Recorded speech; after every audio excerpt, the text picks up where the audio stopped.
Welcome back to Drive 615. My name is Byron, and here we have the 2022 Alfa Romeo Stelvio Veloce all-wheel drive.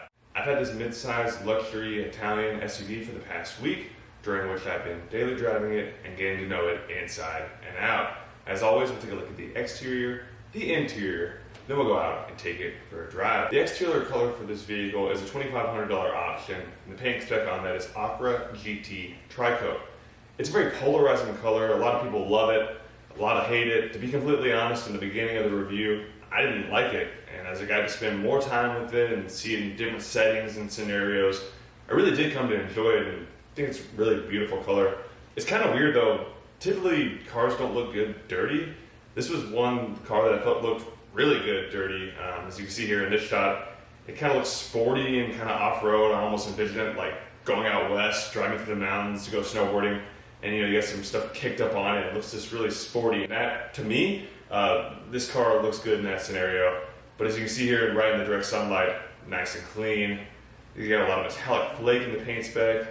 Let's go ahead and take a closer look up front. With this unique paint spec and the Veloce all-wheel drive package, it brings the total MSRP up to $60,290.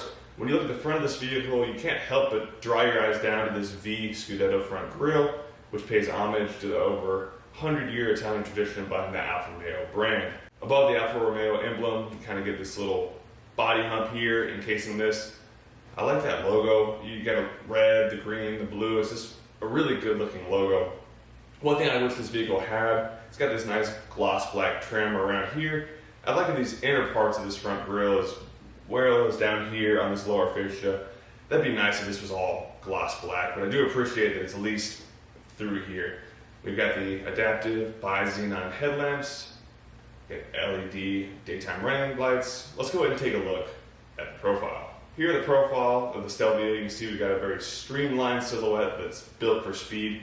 When you look at this car sitting still, you can tell that it's this kind of powerful. I really like the blacked out trim here around the window housing, down to the B-pillar, and up here on the roof rail. We've got some really unique wheels in this vehicle, 21 by 8.5 all the way around. These are the dark aluminum 5-hole wheels.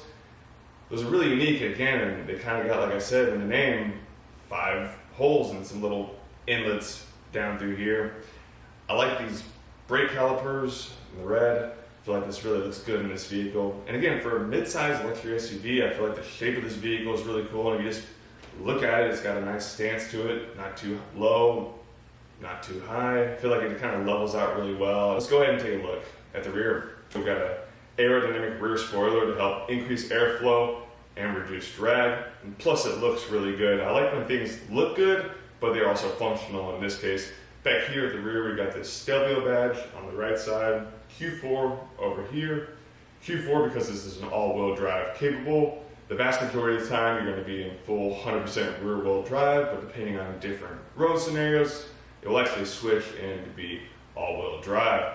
So if you notice any slippage, it will immediately go into all-wheel drive. This is a really nice feature to have. Massive exhaust tips, one on each side. Gloss black down through here. These are gloss black as well. Again, this is all gloss black, so I would have loved to seen that same up in the front. Let's go ahead and pop the rear trunk. It will automatically open there. Decent amount of trunk space. So you can flip this up. You got some storage down through here. You got some hooks over through there. A plug in the back here in case you want to plug anything in. 115 volt, 150 watt. And then you can fold down your rear seats. And I will note that we do have this little shade here that you have to manually slide in and slide out. No issue there. You got this protective shield right here. So when you do the automatic soft close of the boot, then you have these extended out. If someone were to look in the vehicle, they couldn't see anything. Anything that you'd want in there is going to be perfectly safe from anyone that's going to be walking around the vehicle. I'll start it up and let you take a quick listen to it. Again, not too loud. After that, we'll take a look at the interior.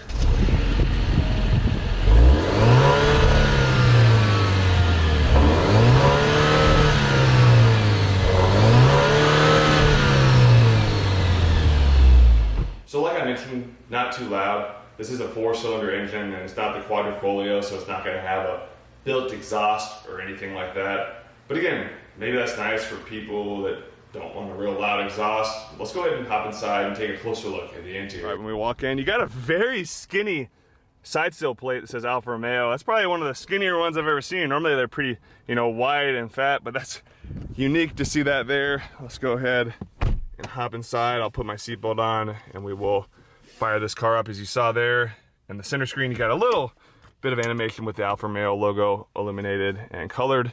I was reaching over here. I'm so used to push to start being there, or sometimes down here, or obviously putting a key in.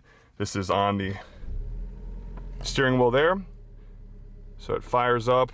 I'm not gonna go over everything in this vehicle, but I will talk about some of the things I really do like, some things I don't like as well.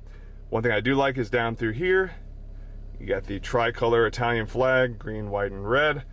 I really would have liked to have seen that down here on the steering wheel. I always talk about that in a lot of my reviews. This is kind of dead space right here. You could have easily put, you know, maybe the Veloce logo or another something, you know, tribute to Alfa Romeo, but this is kind of just a little plastic inlet. I almost would have rather not had that there at all.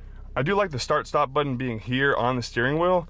On the Quadrifoglio model, this is gloss red, which really looks sporty, but again, we are in the Veloce trim, so it's not the highest trim, and this is not fully trimmed out. Speaking of, down through here, this is how you change between your different modes. So you got D for dynamic, which is going to be your sportier mode. You've got N for your natural drive mode.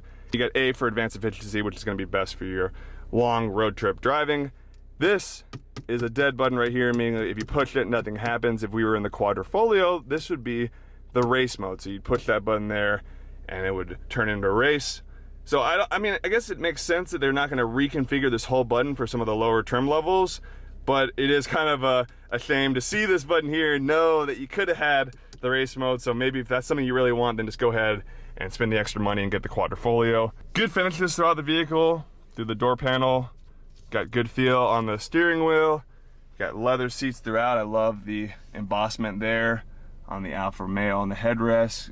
Good continuation of that touches to the rear. I'm 6'5" tall. I've got plenty of legroom here. I've got plenty of headroom as well, as you'll see later when we go out for a drive. And in the rear seat, someone that's 5'9" could easily fit comfortable. Again, with me being 6'5" in my normal driving position. So just keep that in mind. A lot of these mid-size SUVs, people are pretty cramped, but in this one, you're plenty good. Now let's talk about something I don't like. I kind of hate to talk about things I don't like, but I think it's fair. I'm 6'5", I've got big hands, as you can see here. When I have my hand on the steering wheel in this position, my knuckles, let's go ahead and let me try and get it from this angle. My knuckles are hitting the front of the paddle shift. This is a Veloce model, so you get these nice, massive aluminum steering column mounted paddle shifters, not mounted to the steering wheel. As you can see here, turning the steering wheel, these stay there.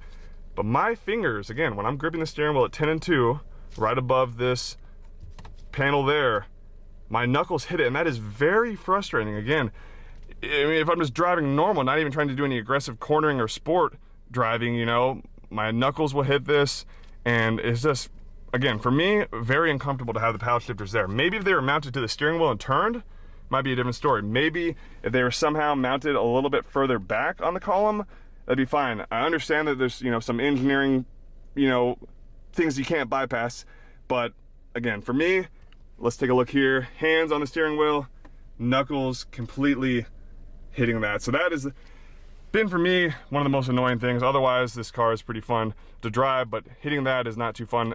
When your fingers are on the paddles, though, they're nice and big, you get a full grip. I mean, these might be some of the biggest paddle shifters I've seen on a vehicle. Another thing I'm not a huge fan of, so we got the moonroof fully open right now. If I go ahead and close that, it's a little confusing there, but if I close that there, this is the type of top that on camera it might not pick up, but you can still see the sky, basically, the sun coming through. This is not fully blacked out shade. And to me, I don't like being in the sun if I don't want to be, and if I want to have this shut, I want it to be fully blacked out to where it's like this, to where you can't see anything, it's non-translucent. This does have some translucency to it. We'll come down through here. Nice space on the cup holder, USB right there. Kind of weirdly placed, it's just kind of like right there in the middle, but it is what it is. Climate controls, all hard buttons through there, 12-volt plug. You pop over your shift knob when you're in drive to manual. Not sure what this is, could never figure this out. This comes out. I tried to put the key in there, and you know, it didn't really fit too well. So I'm not really sure what that is. I tried to put the key in upright as well as down, and I just couldn't figure it out. So we put the key in here. Well, with this little keychain on there, it doesn't really work, but I guess it fits in there fine, but it feels like it's kind of pushing up against. You could accidentally hit the panic button maybe, and then like that, doesn't really fit too well either. So not too positive. If you know what that is, comment down below, or if you figured out what to use that for, let me know. It's probably for the key. It probably just would work better without that. This scroll wheel here is how you change between the different settings on the screen. This is touchscreen, but I would say it's not like super responsive. I mean, it is pretty responsive, but the screen itself doesn't have a super good feel. That Mercedes that I was in last week was like butter. This is kind of a little bit more squeaky. Maybe it needs to be cleaned or something, but it just seems a little off through there. Got the radio. If we scroll over here, you can look at the performance gauges where you can see the oil, the boost, the torque. Again, you're probably not tracking that on a car like this. It's kind of unique that it says 295 on the torque there, but I know this should have over 300 on the torque, so that's kind of an interesting thing I just noticed just then. And you can kind of reorder the widgets, kind of like an iPhone or, you know, whatever you want to customize it to make it make sense. This does have Apple CarPlay as well as Android Auto Connect. Heated seats in the front, heated steering wheel, and then the wireless charging for the phone right through here. I've never seen it, but where it's like wireless charging right there and then go straight in to the console. Normally it's like either disconnected, it's kind of way up here, or it's a separate component, but this is all one in the center console. And then you got the Alfa Romeo badge down there in the center. Looks about like the outline of the key, so I'm pretty positive that's where you put the key, right there in the center console, because it's literally a perfect fit. USB-C, a USB, and an aux in there. That wraps up the interior, at least as far as the things I want to talk about. You do have that little screen through there you can customize as well. This is 8.8 inches. This is about 7 inches, I believe, all in, or maybe a little bit less. Let's go ahead and take it out for a drive. Behind the wheel and on the road, we've got a 2-liter turbocharged 4-cylinder engine underneath the hood, producing 280 horsepower, 306 pound-foot of torque, and that's paired to a 8-speed automatic transmission that you can shift using the steering column mounted paddle shifters, or you can pop over the shift knob to the left. You can shift up to shift down and back to shift forward. It takes a little getting used to, and I guess, you know, in a manual car, naturally it would make sense when you're shifting back, you know, you're shifting up sometimes on that first time around, but then you're shifting up to go into third. So it just takes a minute to get used to, but once you get the hang of it, it's no issue at all. I've been mainly driving that way. I'll either pop it over into manual, and sometimes I'll keep my right hand on this, shift up with that, and then I'll shift down on the paddle shift. But, you know, this is, it's a sporty car. To me personally, I feel like my perception of speed is a little bit warped. I'm a little bit tainted that I drive just a ton of fast cars. My daily drive car is a 650 horsepower Z06. I spent the past week in a near 600 horsepower SL63. So when I pop into something that's only 280 horsepower, to me it's not that fast, but, you know, to someone who's not used to super high horsepower cars, it may be plenty fast for them, and it may be all they need. You know, Veloce does mean quick, does mean fast. This car is pretty speedy, but it's definitely not going to be, you know, throwing you back in your seat. But if you want something that's very safe, you know, I've never at any point in driving this car felt unsafe and like scared of the power. It does have a near 50-50 weight distribution, which is really nice. It's got a carbon fiber drive shaft as well, which gives you good rigidity and just overall good performance and handling. And then as part of the Veloce package, you get the limited slip differential, which again, all that's going to contribute to the performance and handling of this vehicle. You know, it's fun to rip around corners in. You don't feel like it's, you know, too top heavy or anything like that. It is a mid-size SUV, so I feel grounded in it. I feel very safe in it. As far as safety goes, we've got the active assist, we've got the blind spot detection, we've got the lane keep, we've got the attention and highway assist. So, you know, you can pop it into, let's see, cruise control, set the speed, and then press the lane keep. You can take your hands off the wheel, but pretty early on, it kind of wants me to put my hands on the wheel, or else it starts to flash yellow, then ultimately will flash red. I tested it out when I was driving this vehicle. Actually went on a road trip from Atlanta back to Nashville. It was a very comfortable drive. Again, it wasn't like we were, you know, ripping it, driving super fast. We were just cruising. and I think I'm averaging about 20 miles per gallon, which is pretty incredible considering just how hard I've been driving this thing. I've been really trying to get the most out of it. I'm in D mode, which is for dynamic. That's kind of the sportiest mode you can do, and what we'll do is we'll just do a little acceleration here on the interstate. I'm gonna pop down, I'm in D4. This will redline, start redlining at 5,500, then goes into a hard red line at 6,000. Very smooth, I will say that. And the shift had a little bit of a pop then. Definitely not a loud car. Definitely not a car that's gonna, you know, excite you in that regard. But maybe that's good. Maybe, you know, people that want something that's sporty looking and pretty fast, you don't want to have those loud, annoying, you know, pops and burbles or just loud engine noise and loud exhaust noise. It's a very tame car, I would say, in that regard. And again, we're cruising on the interstate, very smooth. We'll get up here on the off ramp. We'll do some more like light to light driving and experience what that's like. I feel like this car is sportier from that lower end. It's a little bit torquier in that regard. Definitely not doing any high end pulls in it, but it's been a fun drive, and we'll do a launch off the light here, and I'll let you guys see what that's like. All right, so we're popping off the interstate now. I just changed lanes without using my blinker. Shame on me, but the lane keep assist kind of flashed and gave me a little warning there. But we're gonna come around the corner. I am in D2, and right now my hands are on the steering wheel 10 and 2, and the back of my knuckles are hitting these paddle shifters. That is very annoying. Again, I have big hands, but like, I would like just to come around the corner here and be able to, you know, turn and shift without my hands getting, you know, all jumbled up in the shift knob. So for me, that's an issue. For me, that's something that, you know, bothers me in the week of driving it. Maybe I ultimately would get used to it after owning this car for a long time, or maybe if you had smaller hands, it'd be a non-issue. But for me, that's something that bothers me. So again, we are in D mode. I'm gonna pop it over to manual, and I'll utilize the paddle shifters here. We're going 30 miles an hour. That was 30 to 60, and I could feel the shifts, but they weren't super hard and aggressive. We got an orange NSX over there on the left, and I don't know if you can see, that's a very bright color. This is a very bright color, but it didn't get as much attention as I thought I would. You know, I always talk about what it's like to get the attention in driving these cars. I don't know, I mean, maybe because it's not a sporty sedan or sports car, maybe just people overlook it and it just kind of blends in. I don't know how it can blend in with this crazy color, but yeah, I didn't get as much attention as I thought I would. But again, you know, 1 week test cycle is not that long. Maybe when you had it for a longer time, and you know, people might notice it a lot more. We're gonna do a launch off the line here. I'm gonna put it back into D, regular drive, not manual, and we still are in dynamic mode.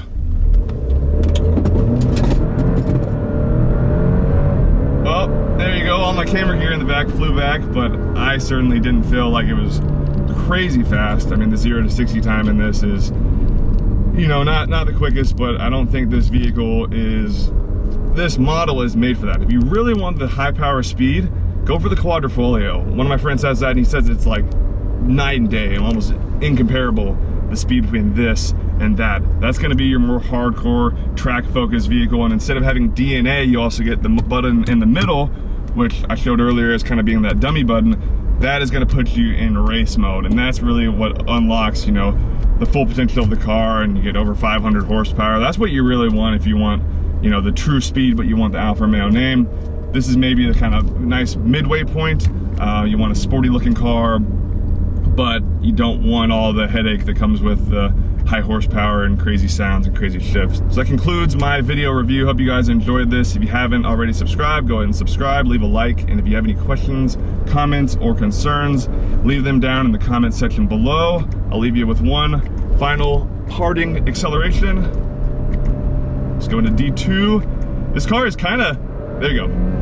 It won't let you shift at the wrong times, that's for sure. It won't let you brake it. That was 70 miles an hour, super smooth. We just hit the joint on a kind of a overpass, and very smooth.